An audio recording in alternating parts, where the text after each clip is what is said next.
A very warm welcome to all. A few more minutes of wait and we'll be having a formal start of our event. So students are requested to please maintain decorum, and the students who are standing are requested to please take their respective seats. Please don't stand. Take your respective places. Thank you.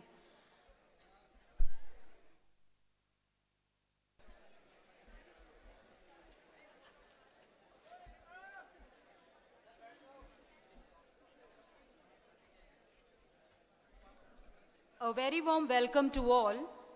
We are really thankful of our Vice Chancellor, Chaudhry Devi University, Sirsa, Professor Narsi Ram Bishnoi, with whose kind consent the invited lecture is being made possible. On behalf of the university, I give my heartiest welcome to Professor Edward Stuart, Buckingham, from Monash Business School, Melbourne, Australia. I also give a warm welcome to the Dean Academic Affairs, Professor S.K. Gehlawat, on whose request this lecture is being organized here in the university. Also, I welcome the worthy Registrar, Dr. Rajesh Kumar Bansal, and all the worthy Dean, Directors, Chairpersons, faculty members, and above all, our dear students. Monash University is a modern, global, research-intensive, prestigious university ranking in the top universities of the world. Monash University research and education is focused on addressing the betterment of communities and fostering a society that recognizes, respects, and includes people from the various cultures and creeds. We are really privileged to have Professor Edward Buckingham for the invited lecture on the topic of the importance of strategic management and uncertainty. Professor Edward is a keen proponent of industry engagement and facilitates joint initiatives between business school and its stakeholders. Teaching of business models and strategy of both MBA and Global Executive MBA programs are among his favorite activities. He has an extensive experience as an educator in leadership and board-level roles. His industry interests includes agribusiness, manufacturing, education, and natural resources. Professor Edward began his career in Shanghai, advising the MNCs, that are the multinational corporations, and the state-owned enterprises. Also, he ran the French manufacturing subsidiaries and advised the national and international oil companies on exploration and production strategy in Russia, Gabon, Pakistan, France, and United Kingdom. He also directed executive MBA programs in Europe, Middle East, and Southeast Asia. In China, he co-directed the newly founded Tangunshai in Seed Executive MBA program. He has also lectured at Nottingham University Business School, China. He has taught in various languages, that is French, Indonesian, Mandarin, and English. So his list of research and achievements is really unstoppable. And we are really grateful and thankful to have you here with us, sir. Also, we thank Professor S.K. Gehlawat, the Dean Academic Affairs, whose foresightedness and vision has made this invited lecture possible today. Professor Gehlawat was one of the team members in the list of 25 professors for the leadership and academician programs, where Professor Edward was a master trainer. Professor Gehlawat, on his visit to Monash University, found the atmosphere as well as the work environment very, very good, inclusive, and disciplined. So today, we will get to learn a lot from this invited lecture. So moving on with the formal start of the program, I request the dignitaries to please move forward for the lamp lighting ceremony.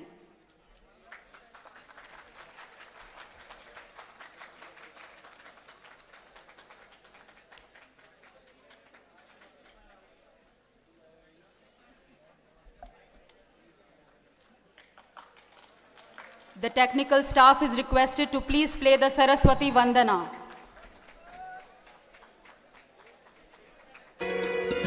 जय देवी Saraswati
Well, again, it's my humble request to all to please stand in the honor of University Kulgeet. The technical staff is requested to please play the University Kulgeet.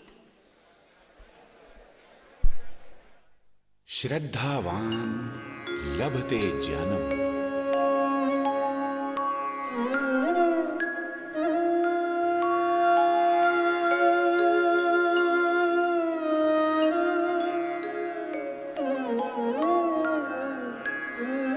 श्रद्धावान लभते ज्ञानम।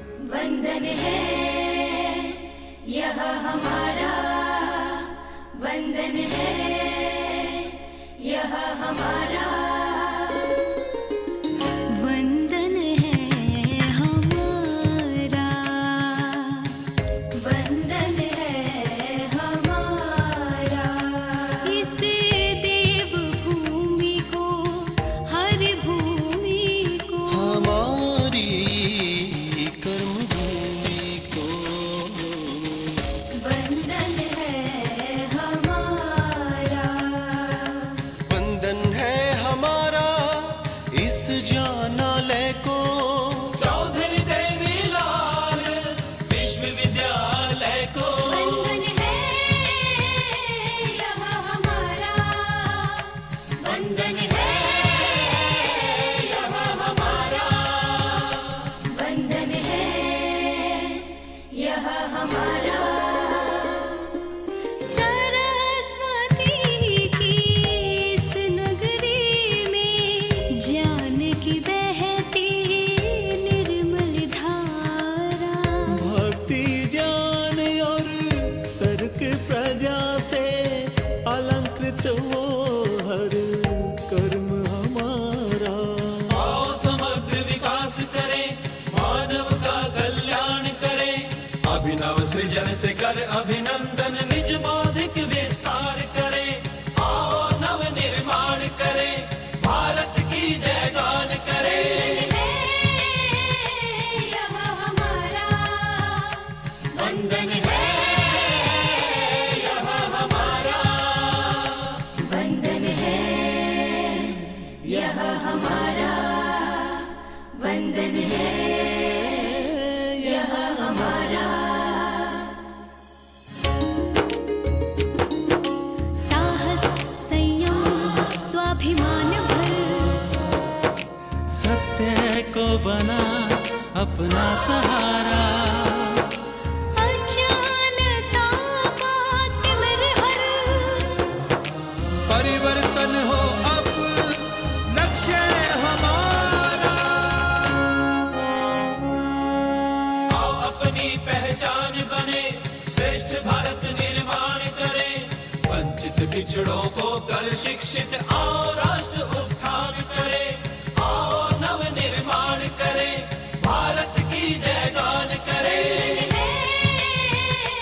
यह हमारा, वंदन है यह हमारा, वंदन है यह हमारा, वंदन है यह हमारा।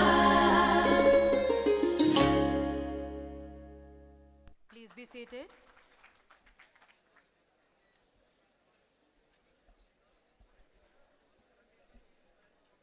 Well, now it's the time to have a glimpse of our university documentary. So I request the technical staff to please play the documentary.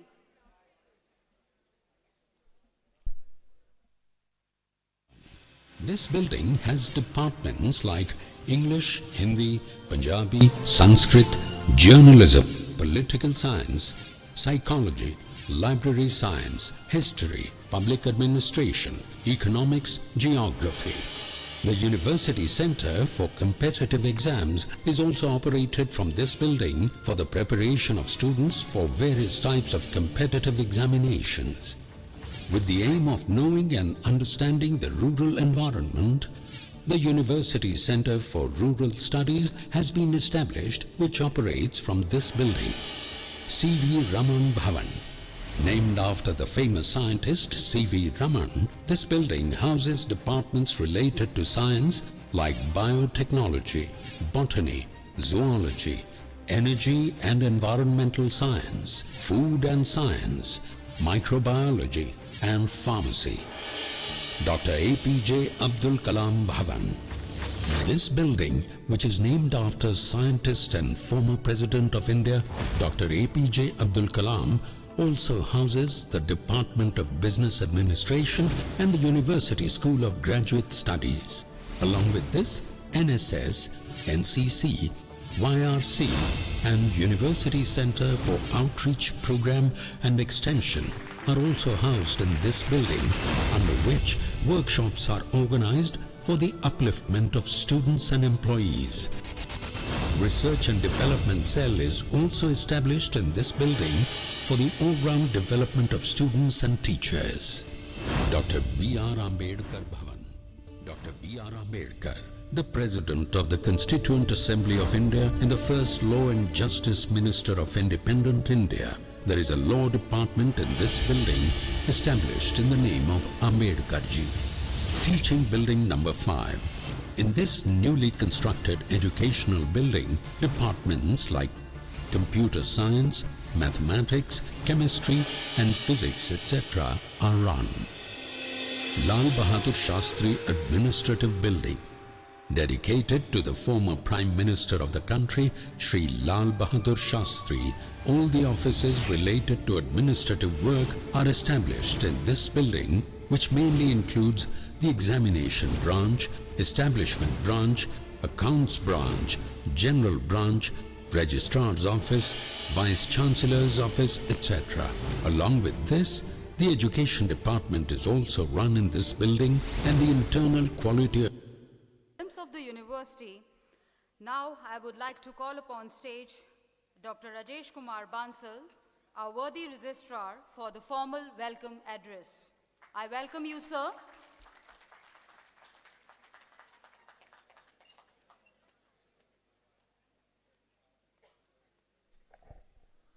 Thank you, ma'am. Good morning, everyone.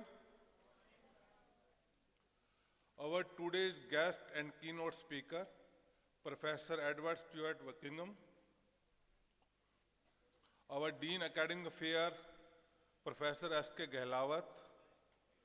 Our Dean of Colleges, Professor Asim Miglani. Dean IRFA, Professor Arti Gaur. Professor R.K. Salar, Controller of Examinations. Professor Sushil, Dean USGS. Other deans, chairpersons, professors, teachers of the university, and dear students.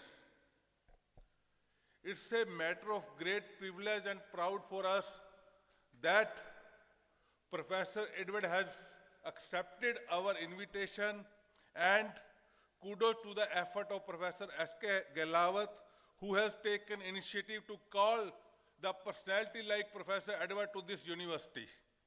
So, on behalf of this university, our Honorable Vice Chancellor, I would like to welcome you, Professor Edward, in our university campus. We are really delighted to listen to your speech for today's session. I formally met Professor Edward yesterday in the faculty house, and he told me that Bharat mera dusra ghar. So, sir, again, thanks you. He is a routine visitor to our nation, and his grandfather has also served this country in year 1930.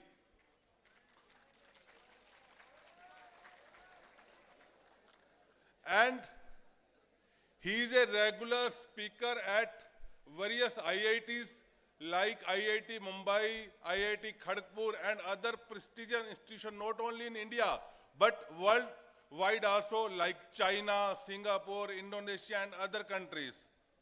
So we are really delighted to find you here, sir. Again, I welcome you. The second, his work is in the materials and motivation, and he is master trainer also. Now he is presently doing work on lithium.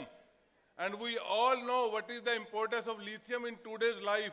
We all talking about batteries, e-vehicles, and lithium is important part of that battery. So he is doing a great thing to the world. So, not taking much time, sir, I again welcome you, and I welcome you, all of you, in this auditorium, and I am assured that each one of us will take valuable lessons from today's session and will try to implement in our life. Thank you very much.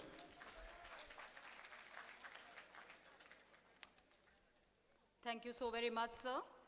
Well, now, it's my great honor, and I would like to give a warm welcome to Professor Edward Stuart, Buckingham, to share his insights on the topic of the importance of strategic management and uncertainty.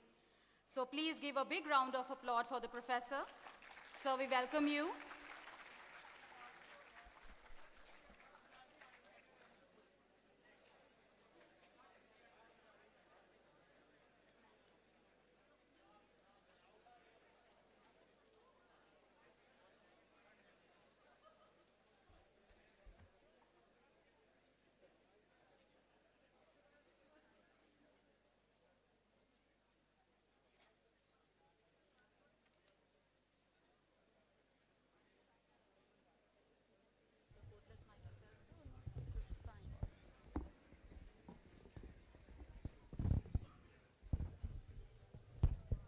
Like that?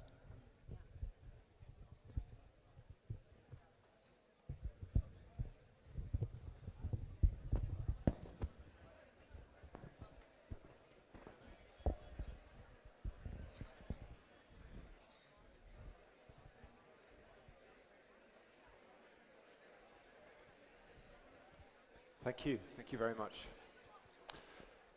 Good morning, everybody. This is my first time to Haryana. And it's my first time to Sirsa. And I'm immensely grateful to Professor Galwat for inviting me. Today, I thought what would be helpful is to share with you some ideas about managing uncertainty. And along the way, I thought I would talk about innovation. Because this university is positioned around innovation. You have strong science faculties, but I understand also you have strong business faculties as well. And innovation is how we make people rich. Hands up if you want to be rich.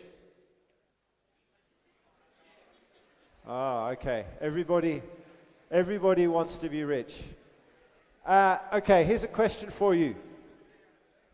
Can everybody get rich? Can you all get rich?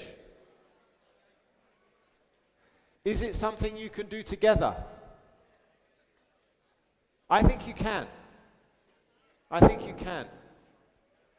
You know, 400 or 500 years ago, when we didn't have a lot of today's technology, one person got rich. Everyone else had to work, right? But in a modern economy, with technology, with business model design, we can all prosper. And I want to talk about that in today's lecture. So, can we go on to the next slide, please? Let me just show you this chart. I want you to think about it for a minute. It shows the real GDP per capita growth in 2006 dollars. So these are adjusted for inflation. In the United States, from 1870 until 2006. And actually, this is a straight line. This is a straight line. Why is it a straight line? Can anybody tell me?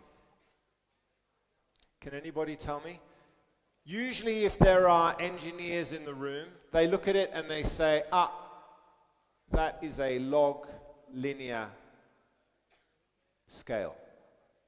Log linear, when you do a log linear scale, you can straighten things, right? But it's still perplexing because this is growing at 1.85% a year. How fast is India growing at the moment? 8%. So India is better than America. Is that right?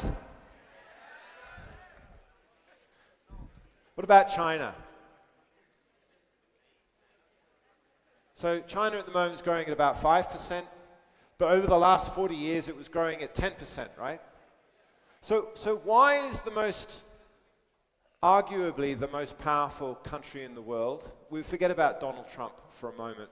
Forget about Donald Trump. But why is arguably the richest country in the world? Why do they only grow at 1.85%? And yet India grows at 8%.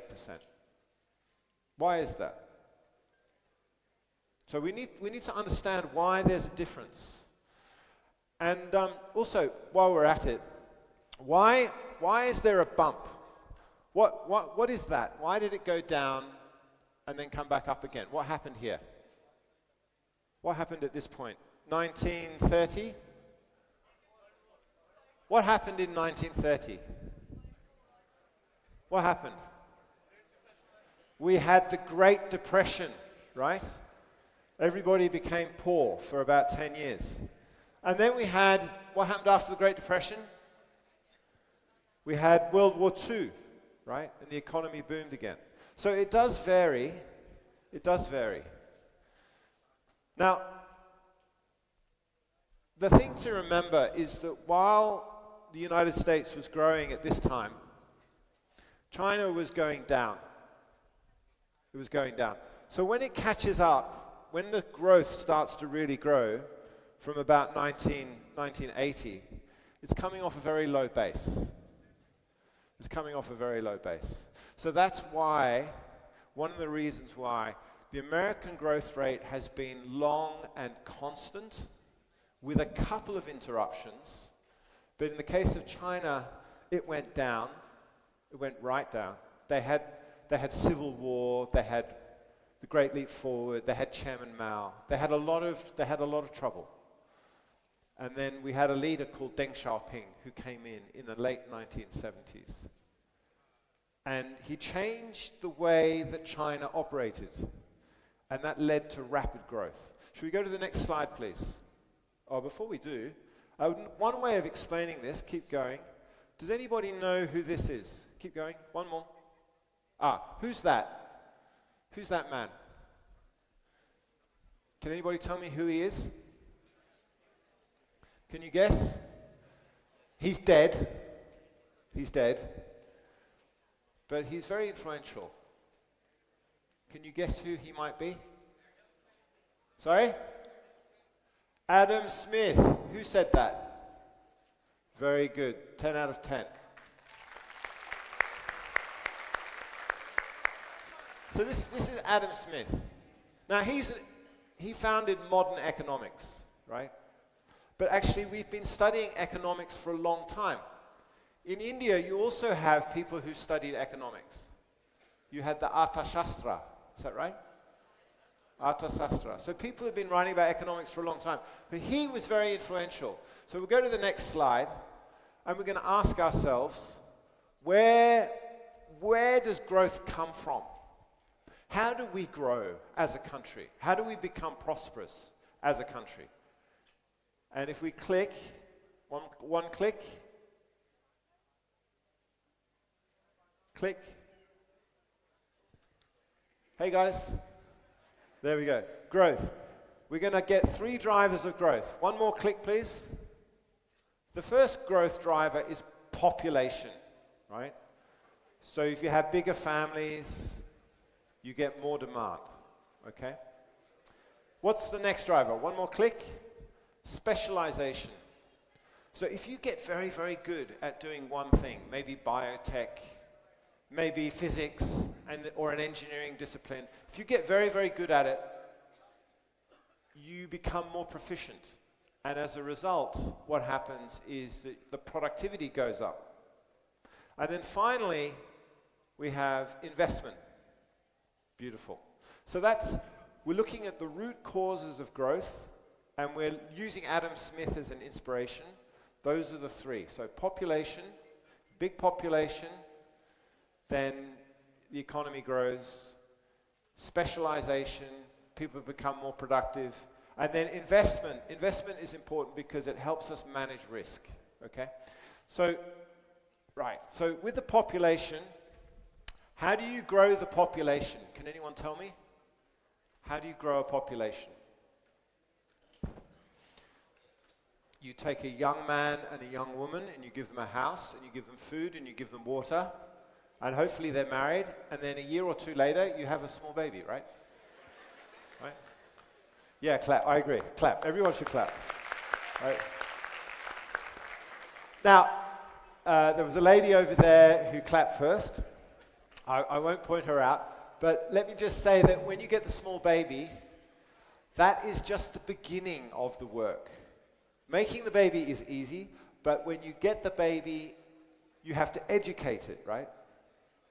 You have to educate it. You have to give it culture. You have to give it literature. You have to give it religion. You have to give it culture.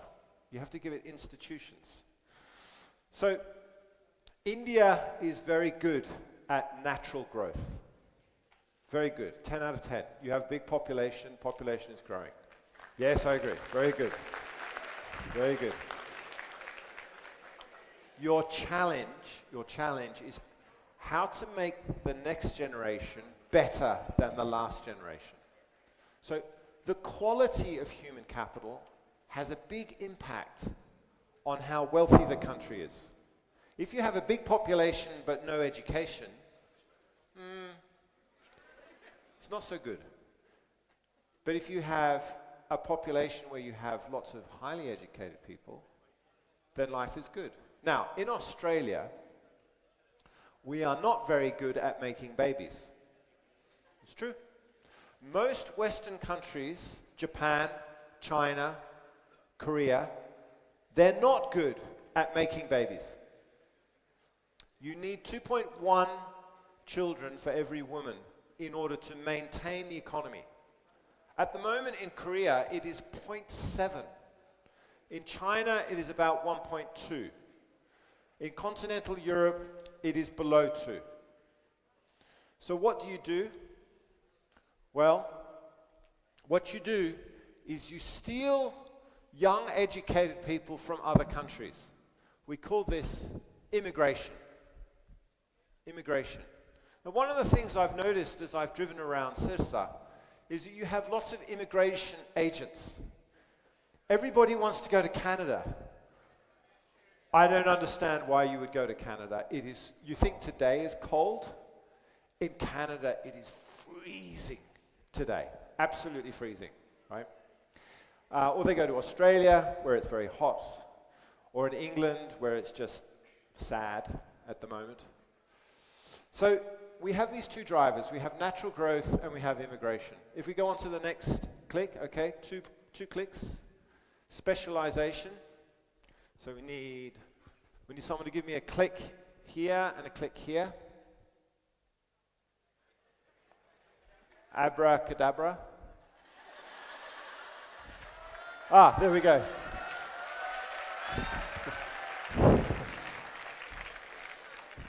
So with specialization, specialization is important because through specialization,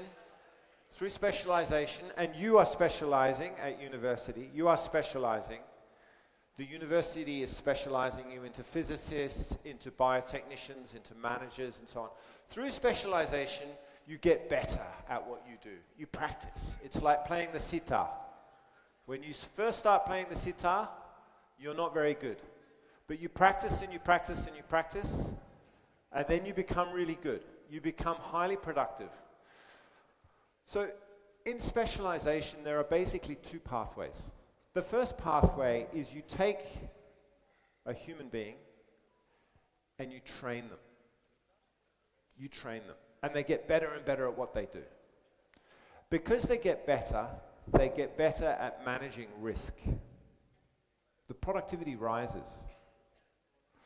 But you can only go so far. You take people from the countryside, you put them in a factory, they make clothes for you. That's good.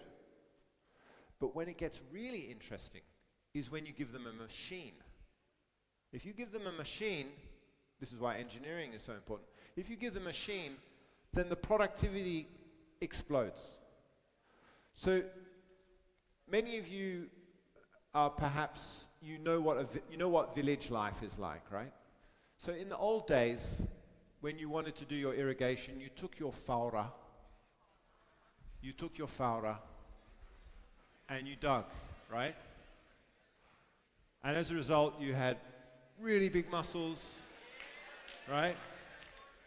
And nobody got fat. Nobody got fat, and nobody had diabetes, and we were all really strong, right? But then a man came to the village and said, I'm going to sell you a tractor. I'm going to sell you a tractor. If you have a tractor, do you need a faura? No. One man or one woman can cultivate 20 acres very easily. So we go through a process of specialization where we learn skills, we learn capabilities, and then we automate. We automate with machines, the equivalent of tractors, right? And that has huge advantages because productivity goes right up, right? There's a cost with it, right? There's a cost. We're not as strong as we used to be, maybe, yeah? But the productivity goes right up. So most of the growth that we've had over the last 200 years, most of the growth, and this is true for India as well, most of the growth has come through a population explosion and specialization.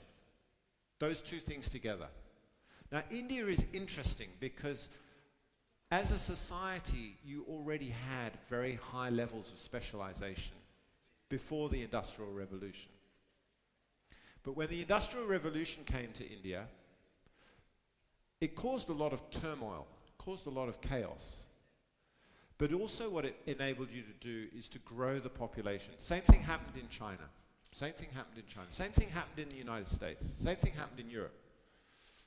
But there's one problem. There's one problem. And that is investment. So, remember I told you that the United States only grows at 1.85%? And China grows at 10%? India grows at 8%? And I said, one country had the lead and the other countries were catching up. Well, I want you to think for a moment about the difference here. The reason why China and India can grow so quickly is because you are innovating. You are taking technology from other countries and you are adapting it in India. So I'm fascinated. Here I see lots of JCB tractors. You know the JCB? So that was built by a man who's from close to my village in England. He invented the JCB. That means that India does not need to invent the JCB. India just needs to learn how to make them. Do you see the distinction? So, the man in my village, he invested in making JCBs. He brought the technology to India and he trained people, or Indians trained people, on how to specialize in making JCBs. So what that means is that there is two types of innovation. There is low-cost innovation, where you copy a business and a technology that is already established. And this is fantastic, because you don't take a lot of risk. You know that that technology works. You know that if you work hard at it, you can master it. Whereas high-cost innovation is very different. High-cost innovation is when you think, you know what, maybe I could invent an electric vehicle. And then you invest lots of money. And then eventually you get it right. And you create a whole new market where no market existed before. The mobile phone is a great example of that. Steve Jobs created the smartphone. When he created the smartphone, he created something that had not existed before. And as a result, he created a whole new market. Samsung saw his iPhone and said, we want to make one of those too. So what did they do? They did low-cost innovation. They copied what he had done, and they followed him. We see this happening at the moment with electric vehicles. Tesla pioneered electric vehicles. They had the first mover advantage. But in China, there's a company called BYD. Have you heard of BYD? BYD followed Tesla, and now they're in front. But Tesla is the one that did the high-cost innovation. Tesla followed with the low-cost innovation and overtook. And you can see this in many, many markets, many, many places. It's nice to be first, but it's not always the best strategy. Particularly if you have a very large domestic market like you have in India. So, I've been visiting your IITs, IIT Hyderabad, IIT Mumbai recently. Lots of good people there. Lots of fantastic research going on. Very globally competitive. But the big advantage that you have in India, there are two things that I really want you to think about. One is the population, 1.4 billion. This is a big number, very big number. But the second thing is specialization. How do you make the best out of that population in order you can take advantage of the scale effects associated with your economy so that everybody gets wealthy? Now, I moved to China in 1992, and I lived in China for 8 or 9 years. I speak Chinese. So I watched China go through a process whereby they put in infrastructure, they invested in higher education, but they also opened up their market to foreign enterprise. We'll go on to the next slide, please. I'll just say one other quick thing. If you take the case of Australia, we don't have a big population, we have a small population. What is Australia good at? What are we best at? What do we excel at in Australia? Yeah, cricket. Yeah, we're really good at cricket, right? Did you watch the cricket recently? Wasn't it fantastic? Ah, see, it's very different. When India wins, everybody goes, yeah, it was fantastic. When Australia wins, not so good. All right, so we're okay at cricket. But what we're really good at is mining. We're very good at mining, okay? But we have a small population. So what do? We create free trade agreements. We create free trade agreements. So we access other people's virtual populations. So we sell a lot of coal, for example, to India. We sell a lot of iron ore to China. So if you don't have a big population, it's still possible to take advantage of scale effects through international trade. And of course, now that we have Donald Trump, there's some question marks about that.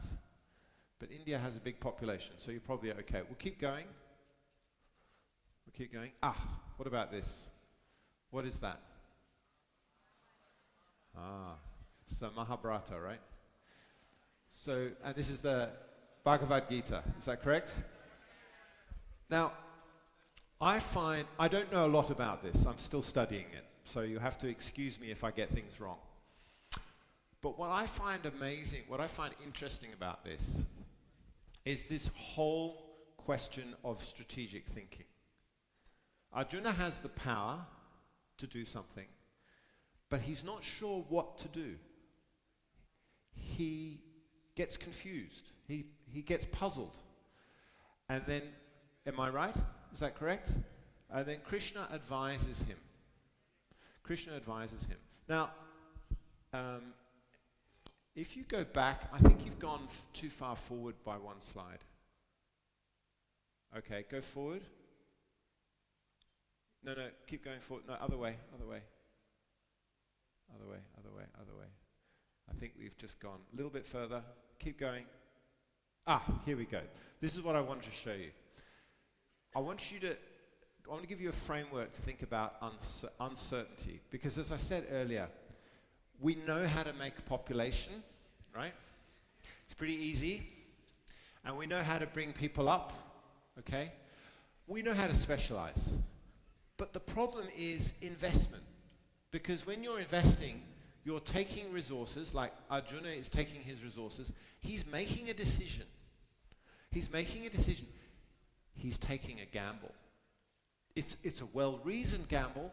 Every time you make a decision, there is a moral dimension, there is an economic dimension, and there are consequences that you have to live with. So it's not a foregone conclusion that you get the result that you want. Sometimes things don't work out.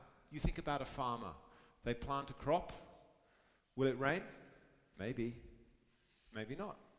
Right? So uncertainty is really important. So we have what we call the unknown matrix.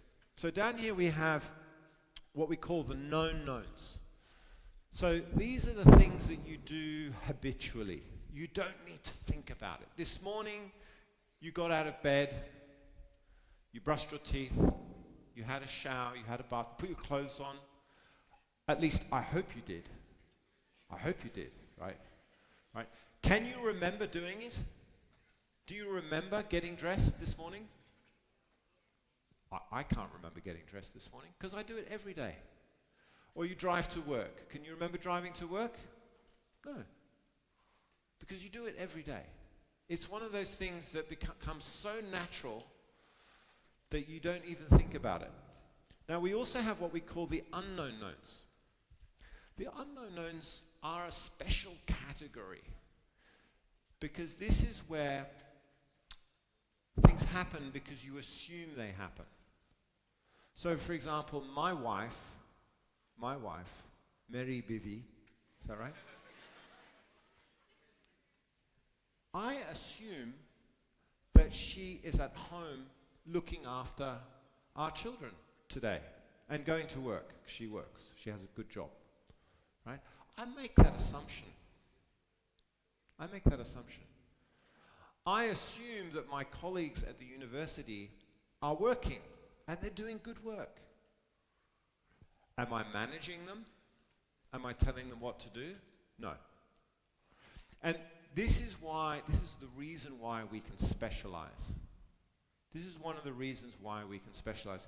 We can specialize in performing one particular task because we assume that other people are dealing with the other tasks. For example, I'm talking to you now, and I know that in about an hour I'm going to get very hungry. But I'm not making food for myself now. Someone else, somewhere in the university, is getting my lunch ready. I don't even know who that person is. Isn't that terrible? Because this is an unknown unknown. This is an unknown known. I just have an assumption that there's somebody somewhere getting lunch ready for me. Just like there's a farmer somewhere who's preparing the rice that will be sold. So having the capacity to form an assumption that is reliable, this is what enables us to increase our productivity, right? This is why a legal system is really important to a country. If you do not have laws, if you do not have institutions, you're savage. You have no way to specialize, right? So the police are really important. Judges, magistrates are really important. They're what enable us to specialize. The rules of the game, the institutions that enable us to move forward. Now down here, we have, actually click it one more time. This is my, do you know what that is? Do you know what that's called? It's called a black swan. A black swan. In India, do you have swans? Do you have swans? It's a big white bird, very strong, Yeah? But they're white, aren't they? So everywhere in the world, they're white. But in Australia, they're black. So we call them, this is something which we think is unexpected, a black swan. It's an event that happens that we do not predict. It comes from the unknown unknown. So can you give me an example of a black swan? Can you think of an example of a black swan? Something that happened recently, we didn't expect it. Sorry? COVID-19 was definitely a black swan. Nobody knew it was coming. Can you think of another one? You're too young, but what about Fukushima? Fukushima, the nuclear accident. What about the tsunami? 2004. Those are all black swans. Okay, we don't expect them to happen. But the thing about a black swan is because you don't expect, you can't prepare. But most of the time, we have what we call known unknowns. Known unknowns. So these are problems that appear that you have to deal with, but you have time to figure out what to do. This is when thinking strategically becomes really important, and having a model becomes really, really important. Because if you know how to solve a problem, then you can take it from this box.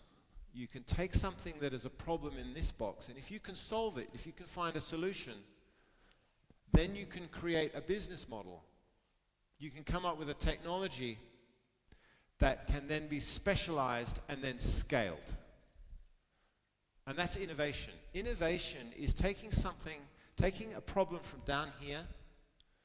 This is a puzzle, this is a mystery, this is a scientific challenge that we face. This is a commercial challenge that is going to overwhelm us if we don't come up with a solution. And then we take it, we solve the problem, and then once we solve the problem, we delegate responsibility to other people. And it's by doing that all together that we make society wealthy. This is how we become a rich country. Next slide, please. Okay. Has anybody seen the film The Three Idiots? That is a fantastic film. I saw it for the first time last week. I was having a discussion with my friend. She wanted to watch The Three Idiots. I wanted to watch Mohabbatin. So one film is very romantic. You know, Shah Rukh Khan playing the violin the whole time. And the other film, actually, I think The Three Idiots is a better film. I think it is a better film. So, in that story, we see young people your age facing challenges, right? Facing challenges. And so here's a framework I wanted to show you. So, is it Mr. Wande, the main character? Amir Khan, is his name Mr. Wande? Ruko. That's the one. So he's very capable, right? He's very capable. Very capable.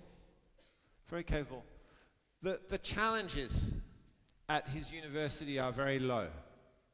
So he spends a lot of time playing games, right? He avoids things. And then eventually there's a big problem, and then he gets involved, right? His two friends, I can't remember what the friends' names are, but he has two friends, right? There we go. So, are they good students? Are they good students? Are they smart? They're actually smart, but relative to everybody else, they're not so good, right? They have a lot of anxiety, right? They have a lot of anxiety because the challenges are high, the capabilities are low. Do you follow? Ideally, what you want is you work hard, you specialize, you create capabilities, and you get yourself into what we call the resilience zone. This is where capabilities and challenges, they match one another. And if you can get into this zone, and it gives you passion, it gives you energy, right? Because remember, one of the characters in the film, he likes to take pictures, right? He likes to take pictures. His dad forces him to do engineering, and he's not happy. He's not happy. So he's always anxious. But then at the end of the film, he becomes a photographer. And then everything takes off, right? So this is what we're looking for. When you're at university, when you're your age, what you're trying to do is you're trying to find out where your capabilities are. What are you good at? And where are the challenges that make you excited? Because if you can get into this quadrant here, then you grow. You get better and better. As you specialize, you become more excited. As you become more excited, you find new energy. You find new power. And that's what moves you forward. That's what makes you more productive, more capable. And if the whole country can do that, well, then you get really good outcomes. Next slide, please. Okay, I'm just trying to think about whether or not we can do this with such a big group. We're not. We're going to talk about, I was going to give you a financial formula, but it's perhaps too difficult with so many people. So what we're going to do is we're going to talk about institutions, and I'm going to come down. So we don't need the slides for this. All we need is our imagination. And I need a volunteer. I need a volunteer. Somebody I can get to. Are there any volunteers? Who would like to volunteer? A volunteer? Anybody? No? Yeah? No? Oh, come on, there must be somebody who wants to volunteer. It's not going to be painful. I promise you, it won't be painful. Oh, I have a volunteer? Oh, good man, bring it on. So we'll go down the front. We'll go down the front where we're comfortable. Do you remember I was mentioning the importance of being well educated and the importance of institutions? All right. So I've got bad news for you. I'm neither well educated. Neither well educated or particularly responsive to institutions. I have a gun. What is your name? Rajat. Rajat, I have a gun. Give me your money. Now this is very interesting. This is very bahut dilchasp hai. Very interesting. Because normally, so he's going to fight me. He's going to fight me. He's going to be a hero, right? He's going to be a hero, which is good. But let me just practice on this man here. Because you're too tough, so I'm going to go to someone else. All right. Give me your mobile phone. Give me your mobile phone. You going to give me your mobile phone? What about your bag? I'll take your bag.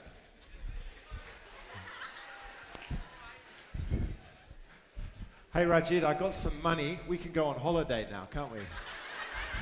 All right.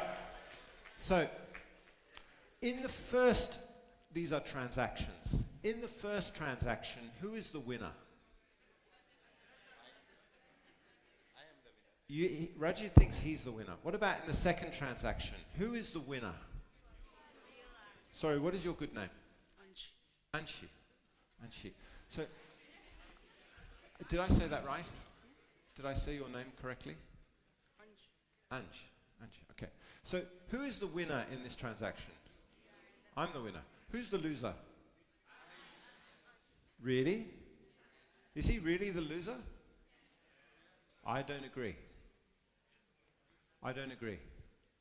He saved his life. Ah. So who's the real loser? You are all the losers. You are all the losers. Why? Why? Because with my gun and my bad education and my bad behavior, I have destroyed possibly the most important institution. And it is the right to private property. He lost his property rights, right? So if he doesn't, I'll give this back to you now. Thank you very much. Dhanyavad. If he loses his property rights, why would he bother working? Why would he bother to specialize? Why would he bother to do anything creative? If he cannot take advantage of the economy that he's in and save and invest and build a family and educate the next generation, why would he bother? Now, in your case, this is interesting because in fact, he's proven that he's a well-educated, cultured, and courageous young man, which is very good. So that's the first example. This is the example of destructive entrepreneurship. So what we're talking about now is entrepreneurship. So this is destructive entrepreneurship. He fights back. Let's do a slightly different version. Let's imagine that you invent a new technology. And this new technology is high-cost innovation, and it changes the world, right?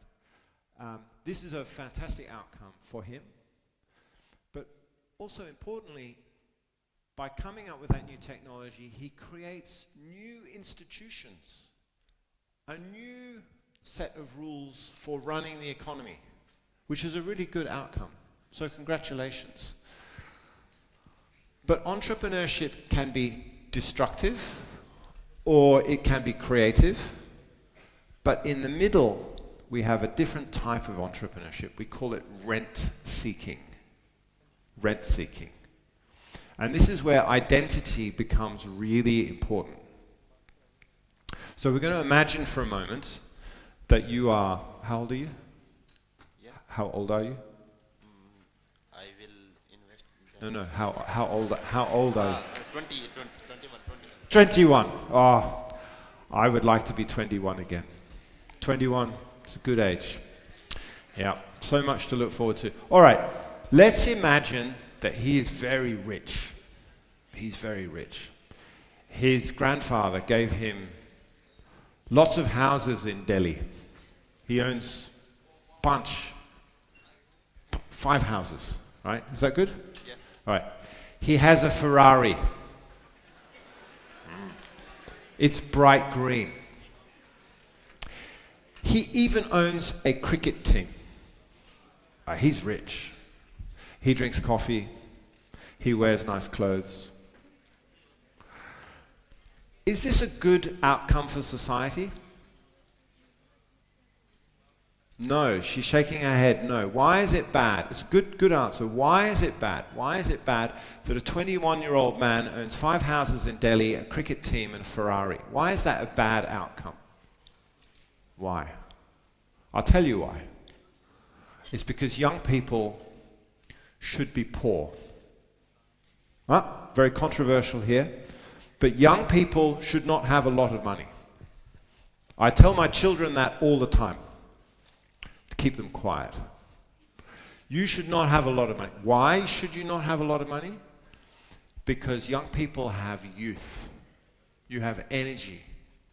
You have intelligence. You must have ambition. If you have a cricket team and 5 houses and a Ferrari, man,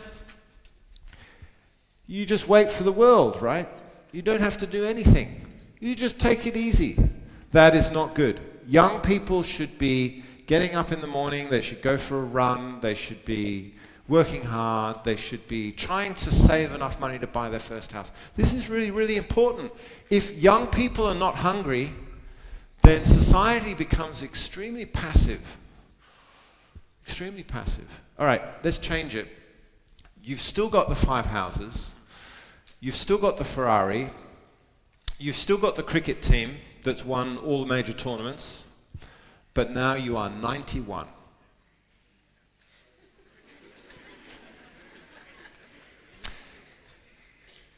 He's a rich old man. Is this a good outcome? No, because at the young age, I have great intelligence and I can use my mind to create something to the society. Yeah. At the 91, I think I have a lot of experiences, but I think I don't want to try something new. So this is very good. He's got a counter argument. So what he's saying is that when I'm 21, I have lots of energy and money. Imagine all the things I can do. Whereas he's saying when he's 91, he has all this money, but he has no energy. Right? But I would give a counter argument. I would say that the wealth that you have when you're 91, this is the wealth that you have after spending your whole life working. Your whole life having children. Although I have to say, your wife is going to do most of the work. Yeah? The men, they're not so helpful, are they? I mean, reality. It's the women that do all the work. But anyway, you helped your wife. So you had a family. So he worked on population. You developed skills. You specialized. And then you took the surpluses that you had and you invested. You took riches. You took risks. And that's why you have 5 houses, a Ferrari, and a cricket team. So although in both examples you're both rent seekers, in the first example you're wealthy because your grandfather gave you money. You didn't actually do anything. You didn't prove that you merited the control of those resources. You didn't prove that you merited that wealth. In the second example, you're still a rent seeker. You're still not working.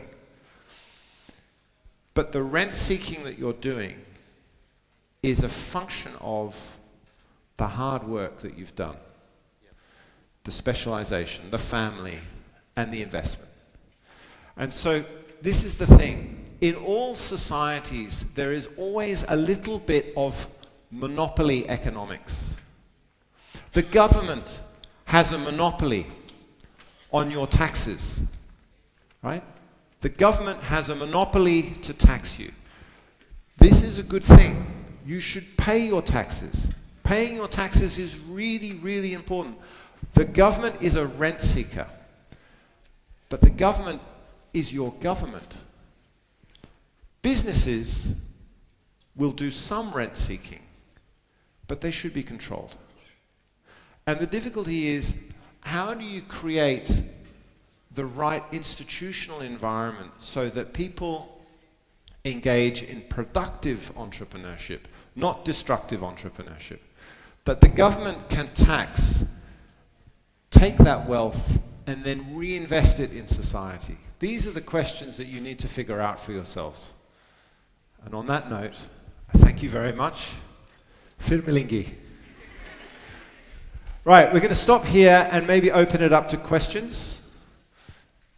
Any questions? I'm very happy to try and answer whatever questions you have.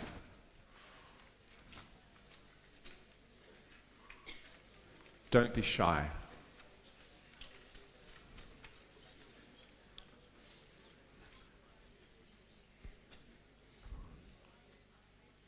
Do you have a question at the back? No? No, he was just scratching his head.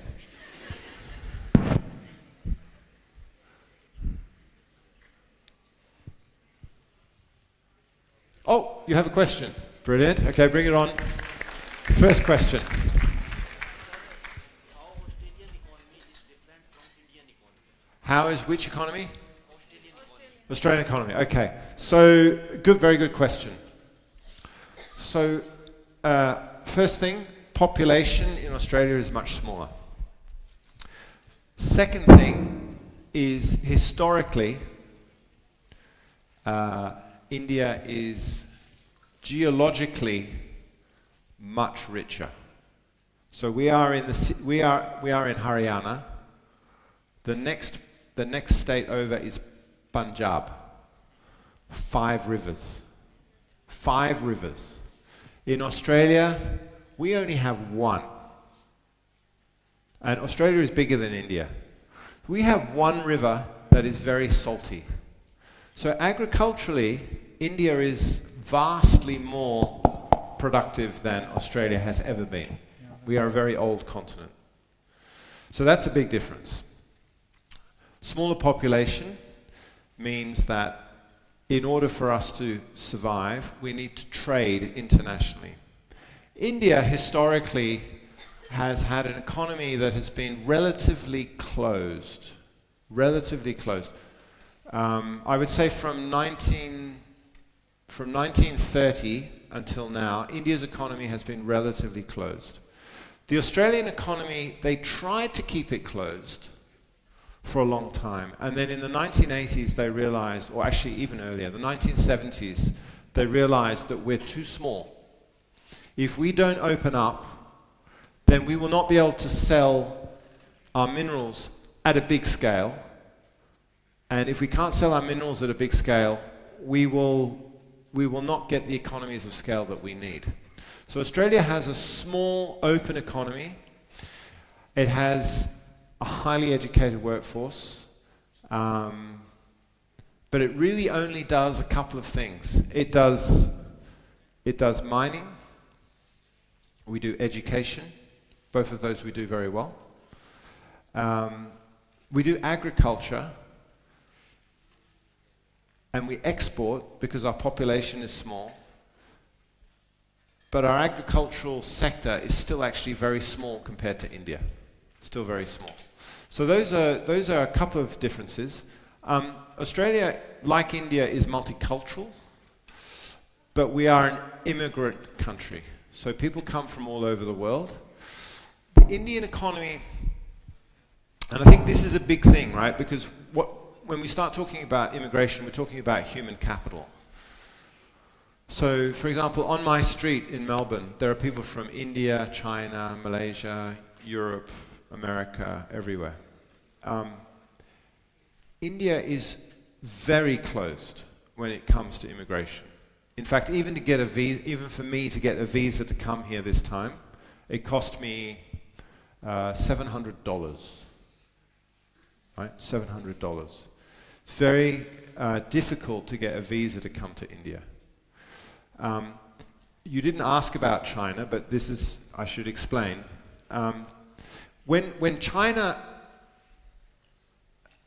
India went independent, China liberated itself. Yes, that's right. So China had a civil war. They were invaded by the Japanese. They had a very difficult time. You had partition, but what they had was a lot worse. When countries go independent, the tendency is to close up. So you couldn't get into China, you couldn't get out of China until 1978. It was really closed. It was like a prison.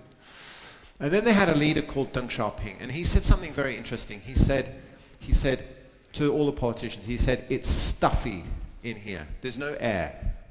We must open the windows. And when we open the windows, the flies will come in. But we need to breathe. So we will open the windows. So they did a couple of things that were very clever at that time.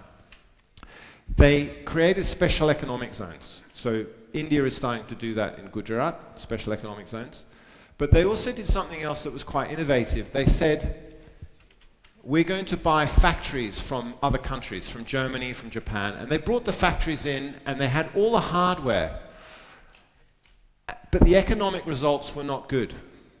And then they realized that what they needed foreign experts. So they opened the economy up, and they invited in a lot of foreign experts. And that meant that not only explicit knowledge, but tacit knowledge was transferred into the Chinese economy. And that's what began, one of the things that helped fuel the economic growth. India has gone through a period of economic reform, particularly when the late Prime Minister Manmohan Singh was finance minister in the 1990s. But you still don't see very many foreigners working in India. At least I don't see, compared to what I saw in China. So that's maybe something that Indians need to figure out. You'll figure out how to do it. You have one huge advantage in this country, and that is that you speak English. So in some respects, although the economy is still quite closed, in other respects it's very open, because you have the internet and because you speak the English language. Indians are much more, they have much better access to international, and you have a free press, and so a different legal system. Yeah, so every country chooses its own method. Yeah. I realize that we're getting off time. I saw some people leaving. If anybody has any one final question, I'll take it. But if not, you can come down to talk to me afterwards. Very happy to chat. All right? Is there time for a selfie? Time for a selfie? All right. Thank you.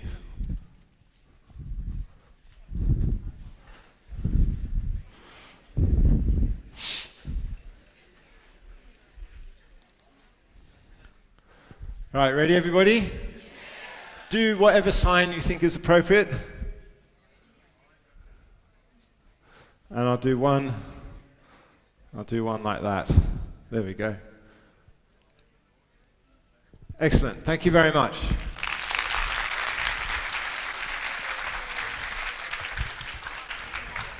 Oh.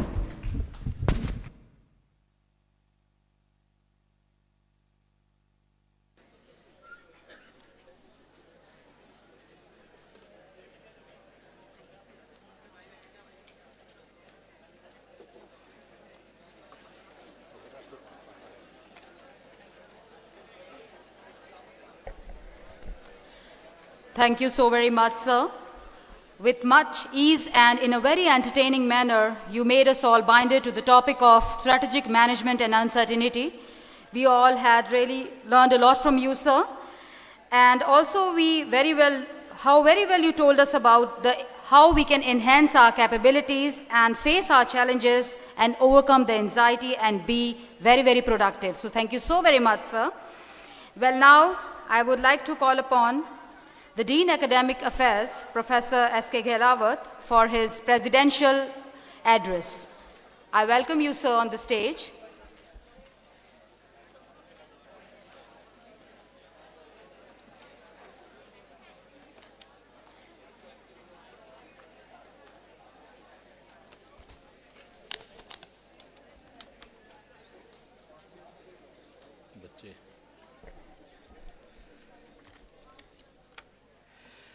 Thank you, Professor Edward.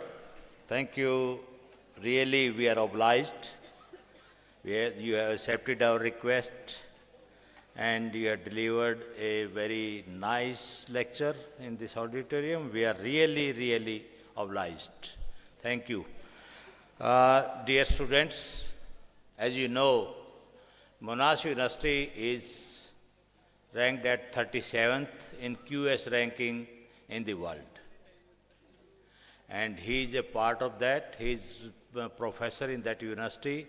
And really it's a matter of pride for us that a professor from such a top ranking university has given you a task to think about it. The model he has presented before you, that is an excellent one. When you will go back and when you will read the Black Swan model, that will let you know how the known versus unknown and the known versus known, something, what are your priorities, what are their institutions' priority, what is your family priority, and how you can improve your working style in the system. So I remember when we attended that particular training in Monash, He started his lecture with Yada Yada Hi Dharmasya Glani Bharati Bharate. Matlab, still, we are not very confident in Ucharn, but he prepared that particular slok in a very nice manner. Really, we remember that. The environment at Monash, that was very excellent, we find it. Really, that was productive, very calm, working. Everyone was working, and you can see the environment really we learned during even 1 week. That was more than sufficient. We were talking with him, and maybe we will find some opportunity for exchange of students. Might be we are planning to go for some collaborative activities, or maybe our students may get a chance to visit Monash for a semester. I think we are working on these lines, and that can help the elevation of standards of this university and the in general and students in particular. That can help. So really, it's very good opportunity for us to have him in this campus, and I'm really and really obliged. Last year when he came in IIT Bombay, I requested him, and he said, I will definitely come to your university any day. And as and when he came in India, he just texted me, I am available, can you arrange the lecture or visit? Yes, we'll do that. So that was again a good luck for us. I am really thankful to our Vice Chancellor. No doubt he has given his concurrence and even his personal vehicle as well to facilitate him. So that was a really wonderful gesture on his part, and no doubt, if I'll say, the theme he presented before us will give a thought-provoking, or you can say you can read all those literature when you will go back in your home. Now, all these topics, they are available on phone, maybe, but you need to know how you can be a rich man. For the last 2 days, we are discussing on so many issues about the campuses, how to develop the campuses, how to develop the mindset. And really, I'm obliged. I'm thankful to all my students who joined and listened this lecture carefully. Because without your presence, we were unable to organize this lecture. So thank you, my dear colleagues who have attended this lecture, and this might be helpful to promote or to train your students in different ways. Because the model he has presented, he has also presented before us, I remember, but that was on different aspects. But you see, this model has a lot of relevance in your particular life, in your particular, I can say, any model you can take either in a family, you can take it in an institution, or you can take it as for a country. So we have very talented stuff. I believe we do have 2-3 things. One is the Indian talent. The last decade, definitely it was ruled by the information technology, but now the artificial intelligence that is realizing or analyzing all your information, the big data, that helps the students, and our students definitely, they are trained in IT. And throughout the world, we do have many CEOs of big companies, and they are from Indian origin. We are proud of them. And definitely might be a day will come, might be our alumni, might be the CEO of some big companies, and I hope you will do that. And I do have some couplets for you. I remember Buddha, what he said, we are what we think. All that we are arises with our thoughts we make the world. And if you'll see, the Swami Vivekananda said, we want that education by which character is formed. And we are building the characters of our students, our nation. Strength of mind is increased. The intellect is expanded, and by which one can stand on one's feet. Education is the manifestation of the perfection already in the man. To fulfill the dream of this great vision, let us take a pledge to bring about the qualitative improvements in yourself, in the institution, and in your family life. Because yesterday we were talking, the ultimate goal is to remain happy. If you are wealthy, again, he said at the age of 21, that may help to become happy, but that brings some bad things as well in the life. So if you will struggle and if you earn some money, that is a real wealth, and that gives you more happiness as compared to the wealth you acquired from your parents, grandparents, that can help you. And in the last, again, I thank each and everyone who are present here and who attended this program, and the authorities, including the Vice Chancellor, Registrar, my colleagues and students, and Professor Edward, who make this event a successful and thought-provoking for each and everyone. Thank you very much. Jai Hind.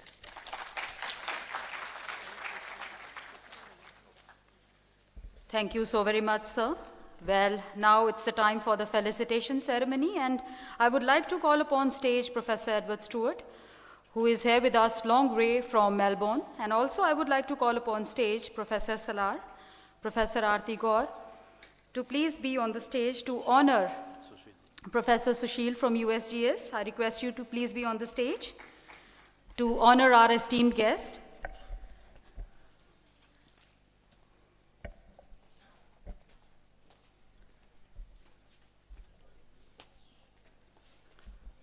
A big round of applause from the students, please.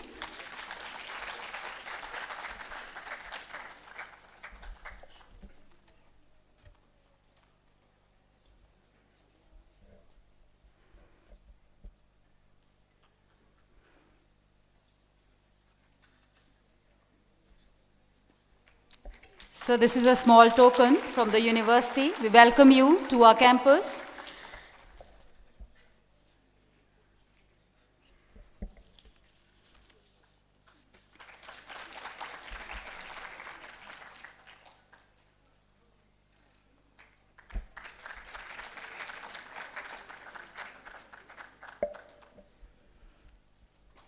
Thanks of all the dignitaries. Thank you so very much.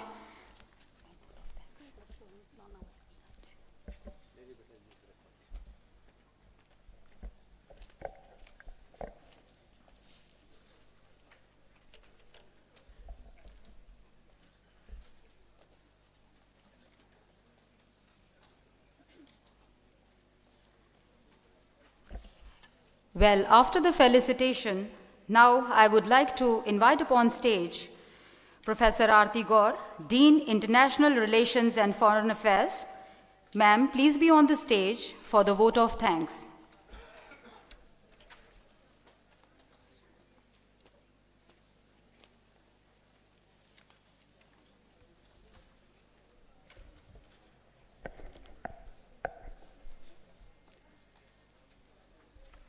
As it is truly said, that good business teachers or leaders create a vision, articulate a vision, passionately own the vision, and relentlessly drive it to completion.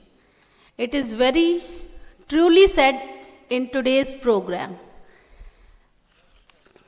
It is a matter of pride for me as Dean International Relations and Foreign Affairs to present a thank you note in front of everyone present over here in the lecture of Prof.Edward Stuart Buckingham, working with Department of Management, Monash University, Melbourne, Australia.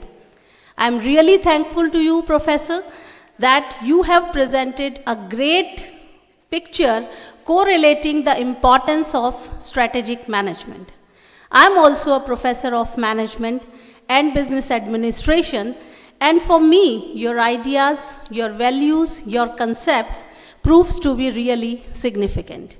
And I think so, today's lecture is very significant for the students present here in this auditorium, especially of management and commerce and all other streams. I'm also thankful that this type of activities will be organized time to time in our university with the efforts of our officials, our authority.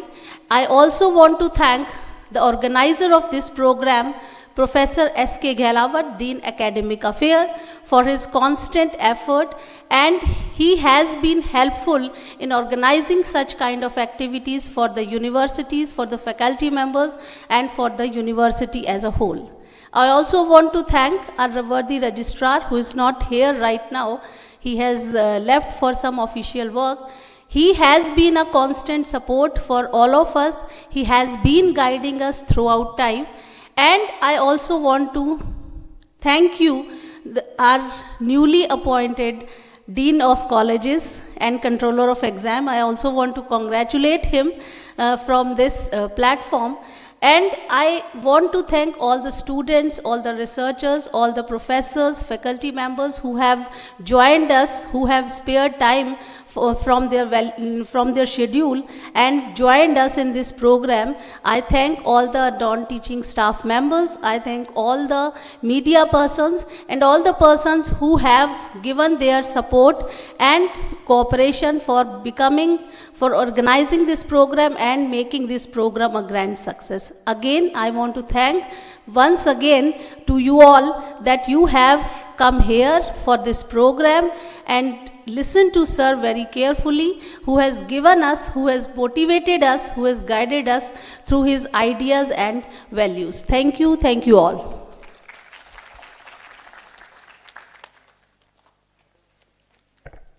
Thank you so very much, ma'am. Now I request all to please stand for the national anthem.